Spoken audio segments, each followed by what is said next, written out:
প্রেম করেন, মেসেঞ্জারে কথাবার্তা হয়, হঠাৎ করে কেউ যদি আপনার মেসেঞ্জার দেখতে চায়, প্রেমিকার মেসেজগুলো কি করবেন? সব ডিলিট করে দিবেন। প্রেমিকা বলবে যে কা পুরুষ।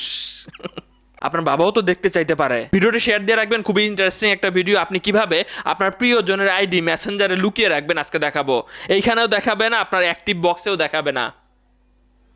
খেয়াল করুন, এখানে দেখেন এই যে নার্গিস পারভীন নামের আইডির সাথে আমি মেসেজ আদান প্রদান করেছি, একে আমি লুকাবো। সো আমি এখানে থ্রি ডটে চাপ দিব, এখানে সেটিংয়ে চাপ দিব, এরপর আমি কি করব, প্রাইভেসি অ্যান্ড সেফটিতে যাব, এরপর আমি কি করব, রেস্ট্রিক্টেড অ্যাকাউন্টে যাব, এরপর পিপলে চাপ দিব, এরপর আমি এখানে লিখতেছি নামটা, আমার প্রিয়জনের নামটা, এখানে ক্লিক করে দিব, জাস্ট কাজ শেষ।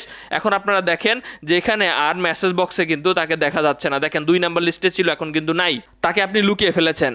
আপনি আবারও যদি তার সাথে চ্যাট করতে চান বা তার এই অপশনটা কেটে দিতে চান, তাহলে আবারও যাবেন প্রাইভেসি অ্যান্ড সেফটি, আবারও রেস্ট্রিক্টেড অ্যাকাউন্ট, এখানে পাবেন সেই আইডিটা, এখানে যাওয়ার পর এখানে কন্টিনিউ, এরপরে হচ্ছে আনরেস্ট্রিক্টেডে চাপ দিলে আবারও কিন্তু সে